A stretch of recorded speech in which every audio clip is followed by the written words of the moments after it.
বাংলাদেশকে সবচেয়ে বেশি গভীর সংকটে ফেলেছেন এবং শেখ হাসিনাকে ফেসিবাদী, স্বৈরাচারী এবং অর্থ লুটপাটকারী, জুলুমকারী, গণহত্যাকারী হিসেবে বাংলাদেশের অভ্যন্তরে গড়ে তুলেছেন চারজন ব্যক্তি এবং দুটি প্রতিষ্ঠান। এখন চারজন যে ব্যক্তিগুলো, সে ব্যক্তিগুলো কারা, তাদেরকে আমরা একটু জানার চেষ্টা করি বা একটু পুনরায় আমরা মনে করার চেষ্টা করি।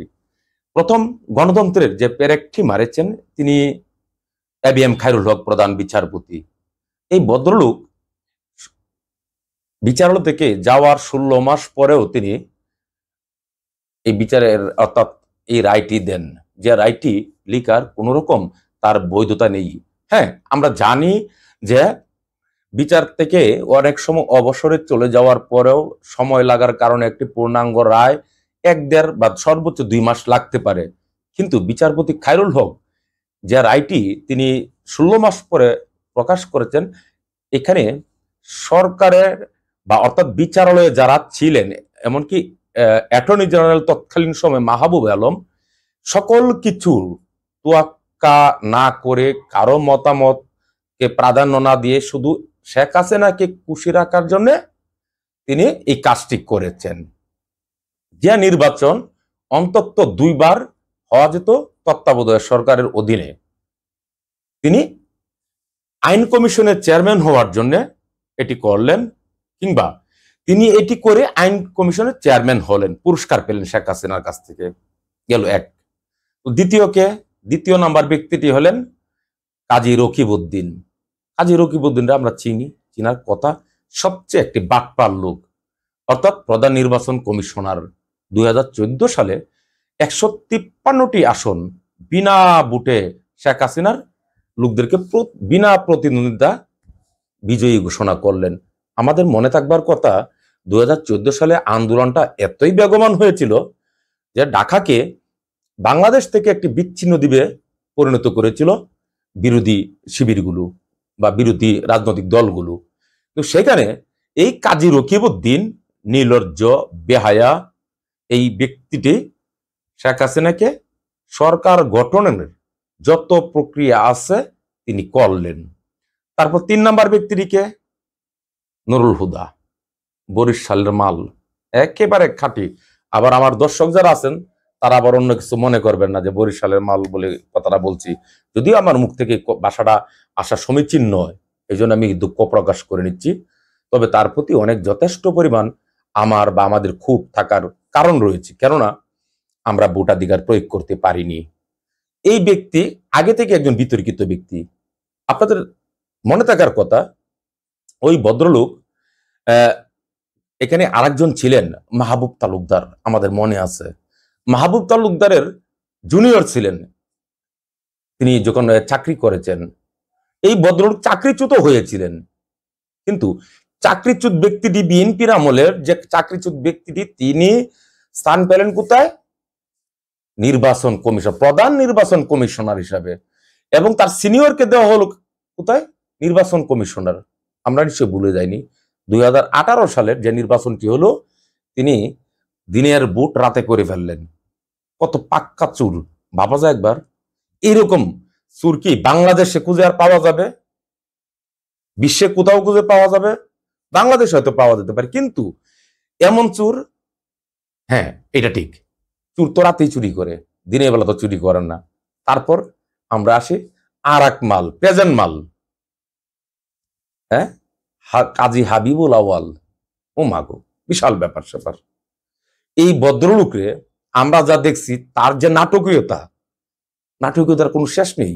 এই ভদ্রলোক আবার সুন্দর সুন্দর করে খুব কথা বলেন, মনে হয় খুবই ইনোসেন্ট, কিন্তু তার মতো বেটার মতো একটা ফাজিল, একটা প্রতারক, আর একটা বন্ড, আর একটা দ্বিতীয়ত খুঁজে পাওয়া যাবে না। এই হলো বললাম চায়ের মাল। এই চারটা বাংলাদেশকে ধ্বংস করছে। এখন আমি প্রথমটার কথা আসি, এবিএম খায়রুল হক।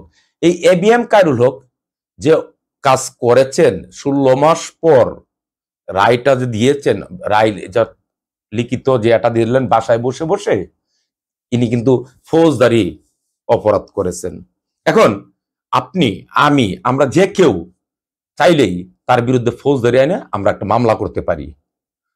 হ্যাঁ, আমরা মামলা করতে পারি, এটা ফৌজদারি অপরাধ করেছেন। আমি একটু একটু আইন পড়াশোনা করি, তো সেই অর্থে কথাটা বলছি। তো আর কে করেছেন? দুটি প্রতিষ্ঠান, অর্থাৎ যে দুটি প্রতিষ্ঠান মধ্যে একটি প্রতিষ্ঠান ইতিমধ্যে আমেরিকার স্যাংশন প্রাপ্ত এবং এটা 7 জন সাবেক বর্তমান কর্মকর্তা। এখন বর্তমান কয়জন আছেন এই স্যাংশন প্রাপ্ত 7 জনের মধ্যে, সেটা আমি এই মুহূর্তে বলতে পারতেছি না। র্যাব, আমি র্যাবের কথা বলছি। যে র্যাবের second in command major general Zia, ওই যাকে এখন ডিম থেরাপি দেওয়া হচ্ছে, আমার ভাষাগুলো একটু খারাপ শোনা যাচ্ছে। এই র্যাব, এই ব্যক্তিটি শেখ হাসিনার নির্দেশে আয়নাগর তৈরি করেছিল। সেই আয়নাগরে দেখলাম কি, এখানে সাবেক 3 জন, আমার এই পর্যন্ত জানা মতে, যেমন brigadier general Azmi, lieutenant colonel Hasinur বীর প্রতীক,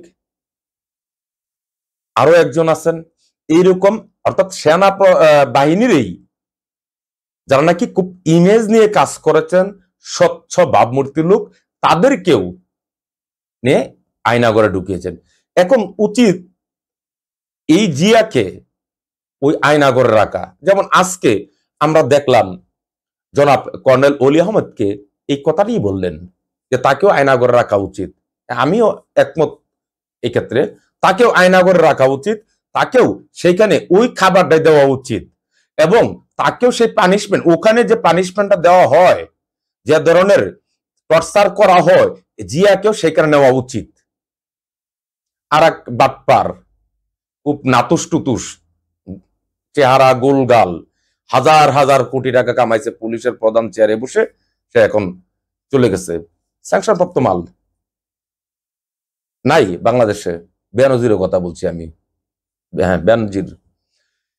আর একটি প্রতিষ্ঠানকে পুলিশ, যে পুলিশ হাসিনার লাঠিয়াল বাহিনী, পেটুয়া বাহিনী কিংবা কিলার বাহিনী, যেমন জন্ম দিছে চৌধুরী আল মামুন, ডিবির হারুন, বিপ্লব কুমার সরকার, প্রদীপ, তারপর আপনার এরকম আরো কতগুলো আছে যাদের কাজ ছিল ঠান্ডা মাথা খুন করা।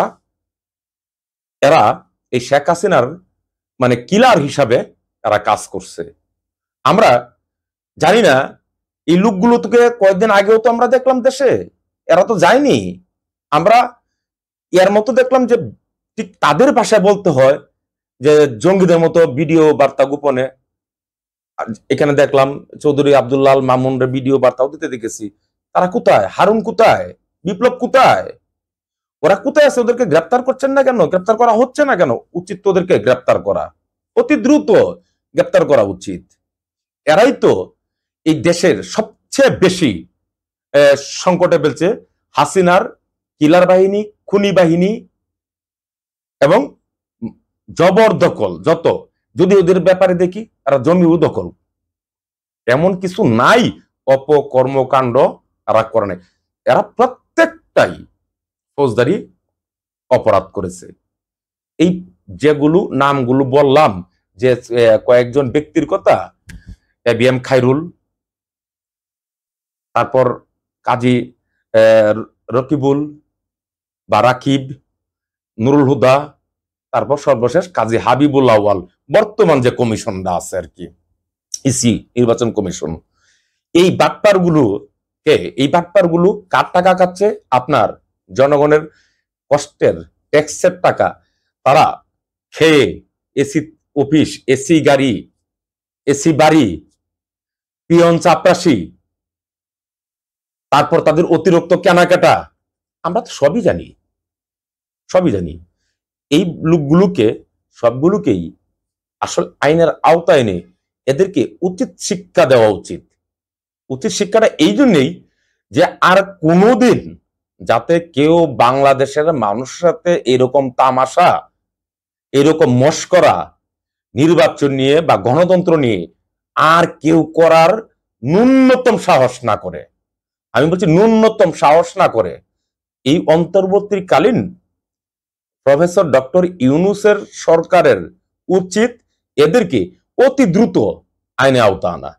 এনে তাদেরকে উপযুক্ত শিক্ষা দেওয়া, যা দৃষ্টান্ত হয়ে থাকবে এই বাংলাদেশের মানুষের কাছে, যাতে ইতিহাসে লিপিবদ্ধ হয়ে থাকে, যাতে বদমাইশগুলো এরকম বদমাশি আর করতে না পারে।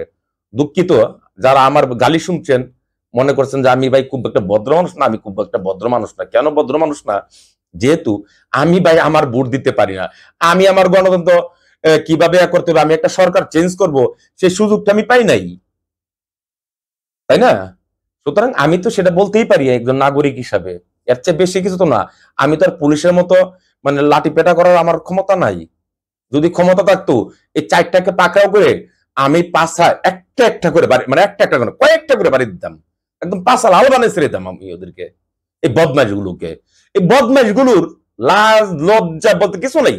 এই বেইমান গুলোর, এই ইতর গুলোর, জনগণের টাকা খাইছে, জনগণের সাথে বাটপারি করছে এই বদমাইশ গুলো। এরা চেহারা দেয় একা এমনি, ওদের যে চেহারাটা, এই যে মুখ দর্শনটা, এটা কি করে এই রূপটা ওদের পরিবারের কাছে, ওদের পরিবারের লোকজন নাই নাই, সেইগুলি মনে ওইরকমই, মানে মোটা মোটা টাকা কামাইছে, খাইছে, তেলে জুলে রইছে। তা না হলে এরা পরিবারে মুখ দেখায় কি করে? এদের পরিবারের যে সদস্য আছে, সন্তান, ছেলে মেয়ে, নাতি নাতি, ওদের কাছে মুখ দেখায় কি করে? নির্লজ্জ ওরা। ওদের এই নির্লজ্জ গুলোকে দ্রুত এগুলোর বিরুদ্ধে ব্যবস্থা নেওয়া উচিত। ধন্যবাদ, সবাই ভালো থাকবেন।